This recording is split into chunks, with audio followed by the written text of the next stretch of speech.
Hello students, today our topic is structure of the atmosphere. ठीक है, last video में हमने आपको composition of atmosphere and composition of atmosphere के बारे में बताया था। इस वीडियो में हम आपको एटमॉस्फेयर का स्ट्रक्चर एक्सप्लेन करेंगे। ठीक है, जो हमारा एटमॉस्फेयर का जो स्ट्रक्चर होता है वो किस में लेयर्स में डिवाइड रहता है। ठीक है, इसमें क्या होता है, आपकी 5 लेयर्स आती हैं। फर्स्ट होती है आपकी ट्रोपोस्फेयर, आप एक में देख लीजिए पहले। ट्रोपोस्फेयर होती है आपकी फर्स्ट लेयर, ये ट्रोपोपाउस आता है, ये पॉइंट होता है, यहाँ तक आपकी ट्रोपोस्फेयर आती है। उसके बाद आपकी स्ट्रेटोस्फेयर स्टार्ट हो जाती है। ट्रोपोस्फेयर जो होती है हमारी सबसे लोअर लेयर होती है।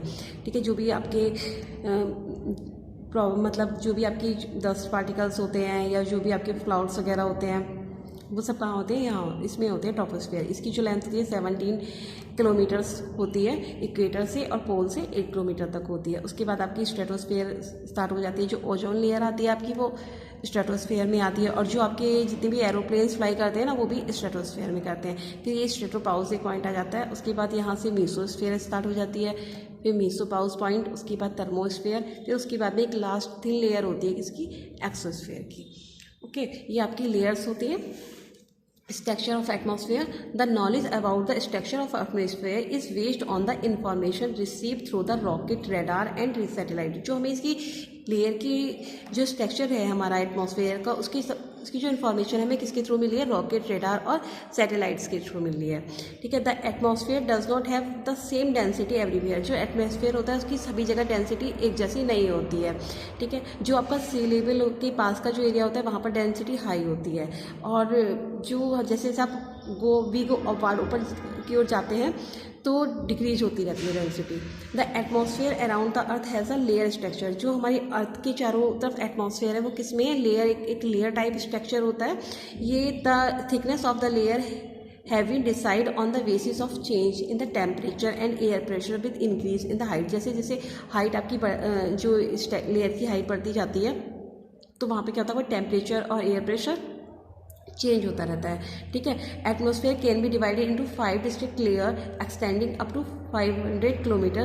These layers are troposphere, first है आपकी troposphere, second stratosphere, third mesosphere, fourth thermosphere and 5 exosphere. First troposphere. Troposphere क्या होती है, आपकी लोएस्ट लेयर होती है।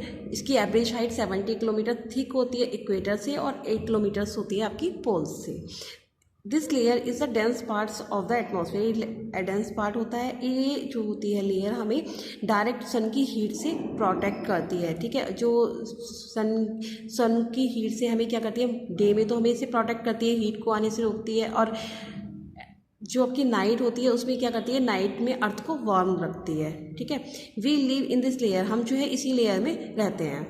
इन this layer the temperature and pressure of air decrease with increase in height.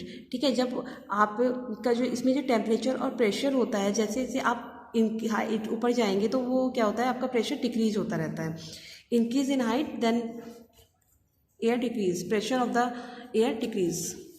All these weather phenomena, जो भी आपकी weather phenomenas होती हैं, मौसम से रिलेटेड जो भी आपके होते हैं, वो सब प्रोसेस इसी लेयर्स में होती है।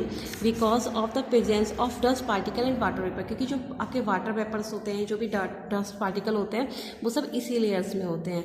The tropopause marks the end of troposphere. जो ट्रोपोपाउस आपको भी पिछले बताया था हमने, ट्रोपोपाउस।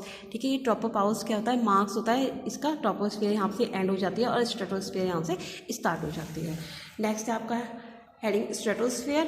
Above of the tropopause is the stratosphere which extend up to the 50 kilometre. जो आपकी स्ट्रेटोस्फेयर होती है वो 50 किलोमीटर अबव होती है। The constant temperature and absence of cloud. यहाँ पे जो टेम्परेचर होता है कांस्टेंट होता है, और यहाँ पर क्लाउड जो होते हैं अब्सेंस होता है, क्लाउड्स नहीं होते हैं यहाँ पे। The main characteristic of this layer, ये इसके मेन कैरेक्टरिस्टिक है। Ideal conditions for flying jets aircraft are provide in this cold and clear layer. जो आपके एयरक्राफ्ट, जो आपके एयरक्राफ्ट होते हैं, आपके एरोप्लेन्स वगैरह होते हैं, वो इसी में ही फ्लाई करते हैं। The ceiling of the atmosphere is known as stratopause. The ozone layer occurs in the stratosphere. आपको लास्ट पहले भी बताया था हमने, जो आपकी ओजोन लेयर होती है वो सी लेयर में होती है, और इसका जो एंड पॉइंट होता है, सीलिंग पॉइंट होता है, वो होता है स्ट्रेटोपाउस। इससे क्या होता है, मीसोस्फेयर स्टार्ट हो जाती है। जो आपकी मीसोस्फेयर होती है वो 18 किलोमीटर अबव होती है, ठीक है। The mesosphere extend from the stratopause to 18 kilometre above of the earth. ये अब से 18 किलोमीटर अबव होती है। The temperature of the mesosphere decrease with the altitude. जो इसमें क्या होता है, जो टेम्परेचर होता है वो डिक्रीज होता है, ठीक है, मेसोस्फेयर में। The lowest temperature of the earth atmosphere occurs at the top of the mesosphere called the mesopause. जो इसका एटमॉस्फेयर होता है ये मेसोपाउस पे जाके क्या होता है, इसका एंड हो जाता है। Extremely strong wind blow in this layer. इसमें क्या होता है, एटमॉस्फेयर डिक्रीज होता है यहाँ पे, ठीक है। तो नहीं, एटमॉस्फेयर नहीं, टेम्परेचर जो होता है यहाँ पे डिक्रीज होता है, ठीक है। तो जब टेम्परेचर डिक्रीज होता है तो यहाँ पर क्या होता है, बहुत ही ठंडी हवाएं चलती हैं इस लेयर में, ठीक है। Extremely strong wind blow in this layer. तो इस लेयर में क्या होता है, मेसोस्फेयर में क्या होता है, बहुत ज़्यादा ठंडी हवाएं चलती हैं। These wind blow from west to east during the winter. और ये जो हवाएं चलती हैं वो विंटर में क्या होता है, ये वेस्ट से ईस्ट की ओर चलती हैं, ठीक है।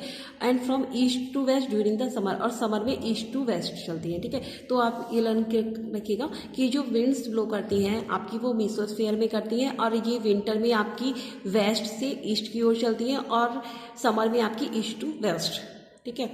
नेक्स्ट आता है आपका ये मेसोपाउस, सीलिंग पॉइंट होता है ये भी। फिर यहाँ से क्या होता है, थर्मोस्फेयर स्टार्ट हो जाती है। These layer reflect signal receive from the ground back to the earth surface. यहाँ से क्या होता है, जो भी सिग्नल्स आते हैं ना अर्थ से वो रिफ्लेक्ट हो जाते हैं, and therefore these layer enable us to have wireless communication, ठीक है। नेक्स्ट होती है इसके ऊपर फिर आपकी थर्मोस्फेयर के बाद आती है आपकी एक्सोस्फेयर। एक्सोस्फेयर जो लेयर होती है आपकी लास्ट लेयर होती है, टॉप मोस्ट लेयर होती है अर्थ की।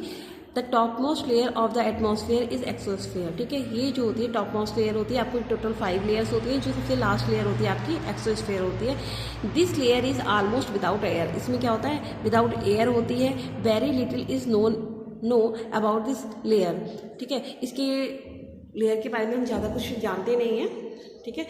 ये लास्ट लेयर होती है, मतलब इसकी कुछ डिटेल्स ज़्यादा नहीं है।